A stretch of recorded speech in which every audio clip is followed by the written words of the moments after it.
Greater Noida में बसे एक छोटे से गांव सुनपुरा में सन 2016 से संचालित है संस्थानम अभय दानम, एक ऐसी संस्था जिसमें मूक प्राणी एवं असहाय पशु पक्षियों के पालन पोषण से लेकर चिकित्सा तक की उत्तम व्यवस्था की जाती है। संस्था में उपस्थित चिकित्सक एवं अन्य सदस्य दिल्ली एनसीआर एवं अनेक क्षेत्रों से 24 घंटे असहाय पशु पक्षियों का रेस्क्यू कर जीवन दान देने का नेक कार्य कर रहे हैं। संस्था में ज्ञान दानम गुरुकुल भी चलाया जा रहा है, जहां छोटे बच्चों को लौकिक शिक्षा के साथ जैन धर्म एवं जीवन उपयोगी संस्कार भी दिए जा रहे हैं। शिक्षा ही नहीं बल्कि बच्चों के रहने एवं खाने की भी निःशुल्क व्यवस्था की जाती है। इनके साथ ही संस्थान में औषधानम आयुर्वेदिक एवं प्राकृतिक चिकित्सा केंद्र में चिकित्सकों के परामर्श से लोगों का उपचार निःशुल्क किया जाता है। संस्था में हथकरघा एवं हस्तशिल्प प्रशिक्षण केंद्र भी संचालित है, जिसमें युवाओं को विभिन्न कलाओं का निःशुल्क प्रशिक्षण प्रदान किया जा रहा है। सन 2017 में इस परिसर में श्री दिगंबर जैन मंदिर की स्थापना भी की गई, जहां अरिहंतगिरी तमिलनाडु से लाई गई मूलनायक भगवान शांतिनाथ की मनोहारी प्रतिमा लगभग 500 वर्ष प्राचीन है। प्रतिमा इतनी निराली है कि हर कोई इन पर मोहित हो जाता है। मंदिर जी में प्रतिदिन प्रभु का अभिषेक, शांति धारा एवं पूजन होता है। वर्तमान में पशुजन्य दुग्ध पदार्थ क्रूरता मुक्त न होने के कारण यहाँ अभिषेक हेतु वनस्पति जन्य विकल्पों जैसे कि नारियल जल, पुष्प एवं फलों के रसों का प्रयोग किया जाता है। क्षेत्र पर हस्तलिखित पांडुलिपि संग्रहालय, जैन वीगन ऑर्गेनिक भोजनालय, गुरुकुल निर्माण का कार्य निरंतर चल रहा है। यदि आप भी ऐसे मनमोहक स्थान संस्थानम अभयदानम के किसी भी कार्य एवं क्षेत्र में सहयोग देना चाहते हैं तो संपर्क करें 9868356946 9329322040। आचार्य श्री उमा स्वामी विरचित तत्वार्थ सूत्र पाठशाला। मंगल आशीर्वाद परम पूज्य आचार्य श्री 108 श्रुत सागर जी महाराज, परम पूज्य आचार्य श्री 108 प्रमुख सागर जी महाराज। प्रेरणा स्रोत परम पूज्य मुनि श्री 108 प्रणम्य सागर जी महाराज एवं परम पूज्य पाठशाला प्रणेता मुनि श्री 108 हनुमान सागर जी महाराज। नमन करता स्वर्गीय श्री योगेंद्र कुमार जैन एवं स्वर्गीय श्रीमती आशा जैन, मोदीनगर, उत्तर प्रदेश।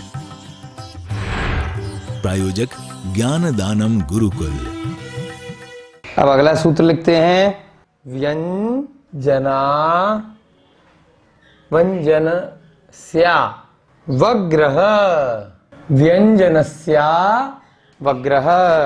ये आधा ना ऐसे लिखते हैं कई पुस्तकों में, क्योंकि कई बार फ़ॉन्ट नहीं मिलता तो बिंदी भी लगा दी जाती है। प्राकृत में हमने आपको जब क्लासेस ली थी तब बताया था कि क ख ग घ ण च छ ज झ ण, ये जो वर्णमाला है इसमें जो क वाले वर्ग में अंत में आता है ण, उसके बाद च वाले में ये आता है ना। ट ठ ड ढ में ड़ आता है, ड़मोकार मंत्र वाला। त थ द ध में न आता है और प वाले वर्ग में प फ व भ में म आता है। तो शुरू के जो तीन होते हैं आपके क वर्ग में इस प्रकार से आता है, ठीक है, और दूसरा वाला च वर्ग में ये वाला आता है, और आपका ट वर्ण में ट का ये वाला ण आता है। तो इस वर्ण में जो भी बाद का शब्द आएगा, तो जब भी बिंदी वाला यानी कि म का उच्चारण या न का उच्चारण बीच में आ रहा है तो क्या बनेगा, इसका आधा लेंगे। यानी कि यहाँ पर क्या है ज, ये ज किस वर्ग में है, च छ ज झ न, च छ ज झ, इसमें ज आ रहा है। तो यहाँ पर हम ये या ना आधा या हम मा आधा ये नहीं लेंगे। क्या लेंगे हम, ये वाला। ऐसे ही जो कर का वर्ड का है तो उसमें ये लेंगे। कई जगह आपने तीर्थंकर लिखा देखा होगा, तीर, कई लोग तो ऐसे लिख देते हैं सिंपल, और शुद्ध क्या है उसमें बाद में एक क वर्ड आ रहा है ना। तो क वर्ग में ये वाला जो ये है क ख ग घ, तो इस वर्ग में जो भी शब्द बाद में आएगा तो उसमें ये वाला ना लगाएंगे। इस वर्ग में जो भी शब्द आएगा बाद में तो ये लगाएंगे। और ट ठ ड फिर आपका ढ और ण, ट ठ ड ढ, इस वर्ग में जो भी शब्द बाद में आएगा तो इसका आधा लगाएंगे। ऐसे आधा ड़मोकार में जैसे लगाते हैं ना ड़, ठीक है, इसमें आधा लगेगा, इसमें, इस वर्ग के हिसाब से ये हिंदी वर्णमाला का और संस्कृत में भी यही चीज है, ये सिस्टम चलता है। तो आप लोगों को हमेशा याद रखना है कि यहाँ पर व्यंजन बोल तो ना का ही उच्चारण है लगभग, लेकिन क्या है ये लगेगा यहाँ पर आधा न, ये वाला नहीं लगेगा। अगर आप इसको ऐसे लिखेंगे तो ये गलत हो जाएगा, ठीक है। बिंदी लगा के एक बार को लिख सकते हैं, क्योंकि कई जगह फॉन्ट नहीं होता है पुस्तकों में, बिंदी लगा के हो सकता है, शुद्ध ऐसे आएगा, ठीक है। तो ये बात भी आपको साथ साथ संस्कृत की और हिंदी की वर्णमाला की भी बीच बीच में सिखाई जा रही है। तो आपको ध्यान रखना है, कहीं पर भी आप अगर ऐसे शब्दों का प्रयोग करें तो वर्ग के हिसाब से चलता है। इस वर्ग में जो बाद में अगर आ रहा है तो ये लगेगा, इस वर्ग का बाद में कुछ भी शब्द आएगा तो ये लगेगा, इस वर्ग का आएगा तो ये लगेगा। ओके, हटा देते हैं इसको। अब सूत्र पे आते हैं। व्यंजना, व्यंजन स्या वग्रह। स्या का मतलब यहां भी बताया था के, क्या बन गया इसका संधि विच्छेद, व्यंजनस्य, और यहां से अ ले लिया तो क्या बन गया अवग्रह, यानी व्यंजन का अवग्रह ही होता है। अब व्यंजन का मतलब अगले सूत्र में बताएंगे भाई, इसी सूत्र में आएगा, इसी सूत्र में बताएंगे, यानी कि व्यंजन का अवग्रह ही होता है। व्यंजनस्य, व्यंजन, व्यंजन का एक स्वर होते हैं, एक व्यंजन होते हैं हिंदी वर्ड वाला में, अ आ इ ही ये सब क्या है स्वर्ग हैं, का ख गा घ वगैरह क्या है व्यंजन है। तो वो व्यंजन अलग होता है। यहाँ पर जो व्यंजन की बात हो रही है वो हम इनके प्रकारों की बात कर रहे हैं। व्यंजन से माने का, उसके बाद क्या निकला अवग्रह, यानी कि अवग्रह होता है। अर्थ क्या निकला कि जो व्यंजन है उसका अवग्रह ही होता है। मतलब क्या निकला भाई, शॉर्टकट में बात कर दी, व्यंजन का अवग्रह होता है। तो इसमें क्या नई बात है, नई बात है, यानी कि स्पेसिफिकली सूत्र बना दिया कि व्यंजन का अवग्रह होता है। इसका मतलब चार प्रकार की चीजें थी, अवग्रह, ईहा, अवाय और धारणा। इस सूत्र से मतलब क्या निकला, इसका मतलब कहीं ये बात कहने का प्रयास कर रहे हैं कि व्यंजन का केवल अवग्रह ही होता है, अवाय, ईहा, अवाय और धारणा नहीं होते। क्यों नहीं होते, व्यंजन का मतलब पहले देखेंगे तो समझ में आ जाएगा बहुत आराम से। अर्थात व्यंजन का अवग्रह ही होता है के अवाय, ईहा, धारणा नहीं होते। अब क्यों नहीं होते, तो व्यंजन का मतलब समझेंगे तभी तो आएगा समझ में क्यों नहीं होते। क्योंकि व्यंजन का मतलब होता है अस्पष्ट पदार्थ। व्यंजन माने जो आपको पता ही नहीं था, अस्पष्ट पदार्थ या फिर अव्यक्त। आप गाड़ी में बैठ के कहीं जा रहे थे, अब जो है इतनी सारी गाड़ियां दूसरी जा रही हैं ट्रैफिक में, आप किसी को जानते ही नहीं, पहचानते ही नहीं, बहुत सारी गाड़ियां निकल गई, बहुत सारे लोग निकल गए। आप ट्रेन में बैठ के जा रहे हो, हजारों लोग और बैठे हैं स्टेशन पे, बहुत सारे हैं, तो आप जानते ही नहीं हो। तो अब तेजी से निकल गई कोई गाड़ी, तेजी से कोई व्यक्ति निकल गया, जो आपका ना जान पहचान ना आपने उसमें कोई दिमाग लगाया कि ये कौन था क्या था, तो अस्पष्ट है, यानी कि पता ही नहीं है आपको क्या चला गया। आप इधर थे, पीछे से एकदम से आपको लगा कोई चला गया, आपको पता ही नहीं कि मनुष्य गया कि जानवर गया कि पशु पक्षी गया, है ना। तो वो क्या होता है, अस्पष्ट पदार्थ। जब पदार्थ अस्पष्ट है स्टार्टिंग से ही, और अब वो है ही नहीं वहां पे पदार्थ, वो चला गया, गायब हो गया, तो उसके बारे में क्या आप ईहा यानी कि और जानने की चेष्टा कर पाओगे, या अवाय कोई चिन्ह देख पाओगे, या धारणा बना पाओगे। जब पहले से ही वो पदार्थ अस्पष्ट था, अव्यक्त था, यानी कि उसको क्या बोलते हैं, व्यंजन। जो पदार्थ अस्पष्ट है, अव्यक्त है, तो उसके मात्र अवग्रह ही हो सकता है कि बस उसी समय आपको थोड़ा सा ज्ञान हुआ, जरा सा कि कुछ आवाज आई, उसके आपको पता ही नहीं, आपने देखा आवाज आई चिड़िया की या पक्षी, कुछ भी चरासी सी आवाज आई, आपने देखा कुछ है ही नहीं, तो है ही नहीं तो नई चेष्टा ही नहीं हुई, अवाय भी नहीं हुआ, न धारणा बनी। तो व्यंजन के लिए बहुत अच्छा सूत्र बनाया आचार्य महाराज ने कि व्यंजन का मात्र अवग्रह होता है, व्यंजना स्वग्रह, अर्थात जो अभी पिछले सूत्रों में अवग्रह यह अवाय धारणा बताए थे वो व्यंजन के नहीं होते। आ गया समझ में। अब इसी में हम लिखेंगे तो जिससे ये वाला सूत्र जल्दी समझ में आएगा। अवग्रह दो प्रकार का होता है, नोट में तब और अच्छे समझ में आएगा। अवग्रह दो प्रकार का होता है, कौन कौन सा, पहला व्यंजन अवग्रह, दूसरा अर्थ अवग्रह।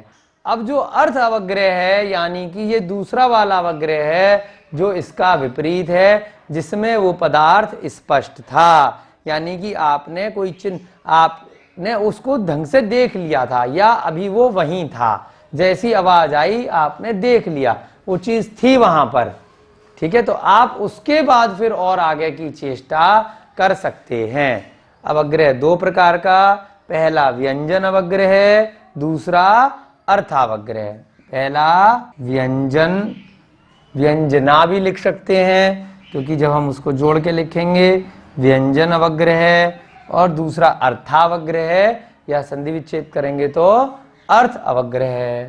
व्यंजन अवग्रह यानी कि अस्पष्ट पदार्थ। अब जैसे मान लीजिए आप किसी ऐसे क्षेत्र में गए जहां की बोली आपको समझ में ही नहीं आई।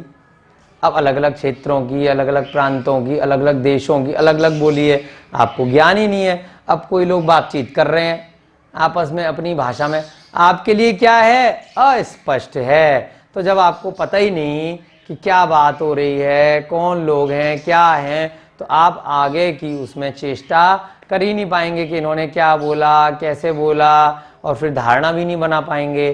तो वो क्या हो गया, अस्पष्ट। अब दूसरी बातचीत हो रही है जो आपकी आम भाषा, जो आप सब भाषा समझते हैं उसमें हो रही है, तब आप आगे की चेष्टा कर सकते हैं, या अवाय बना सकते हैं, या धारणा बना सकते हैं, ठीक है। व्यंजन अवग्रह यानी कि अस्पष्ट पदार्थ, अन्य भाषा में कुछ बात हो रही थी, या फिर बहुत तेजी से जाती हुई गाड़ी में कुछ बज रहा था, पता ही नहीं चला क्या कौन सा म्यूजिक बजा, अब वो गाड़ी चली गई।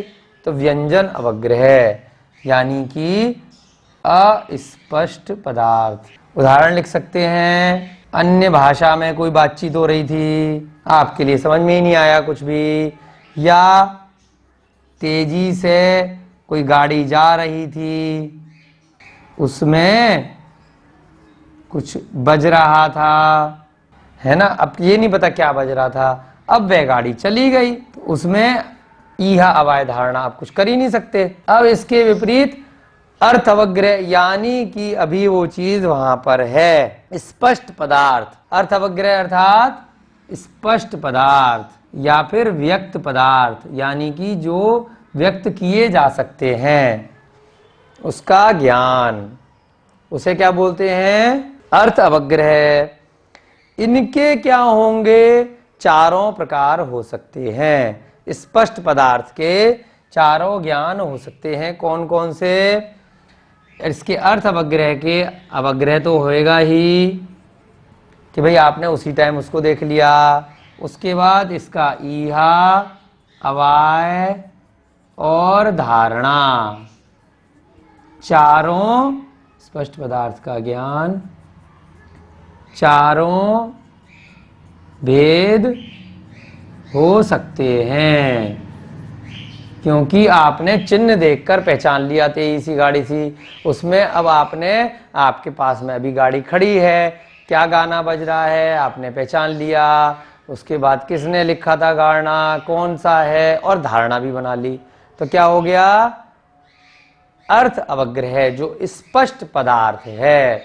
भाषा आप जानते थे, उन्होंने क्या बातचीत करी वो सब जान लिया, समझ लिया, अच्छा इन्होंने ये बात करी है, धारणा बना ली।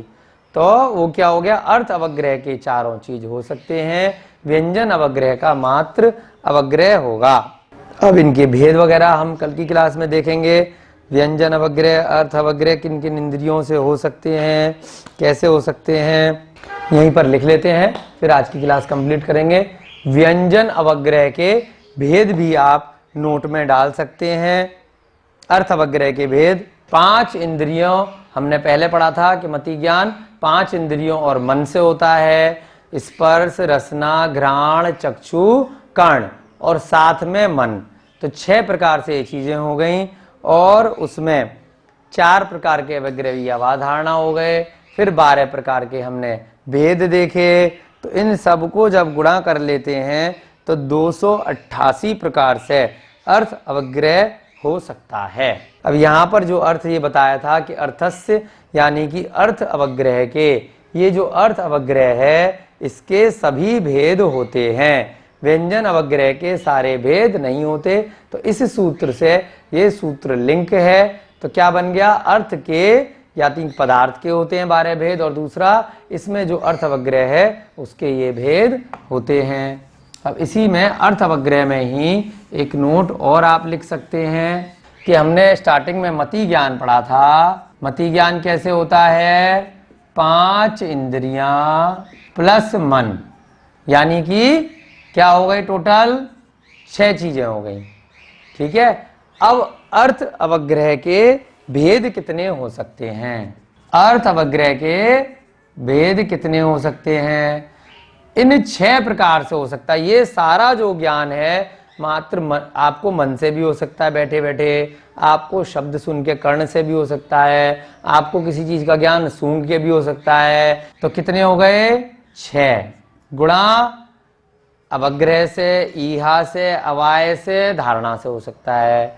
तो कितने हो गए, 4 प्लस हमने जो 12 प्रकार देखे थे अभी, है ना, बहु, बहुवेद, क्षिप्र, अनिसृत, ध्रुव, इसके फिर सबके विपरीत, वो कितने हो गए, 12। अब ये कितने हो गए अर्थ अवग्रह के भेद, 6 गुणा 12 गुणा 4 यानी कि 288। आचार्य श्री उमा स्वामी विरचित तत्वार्थ सूत्र पाठशाला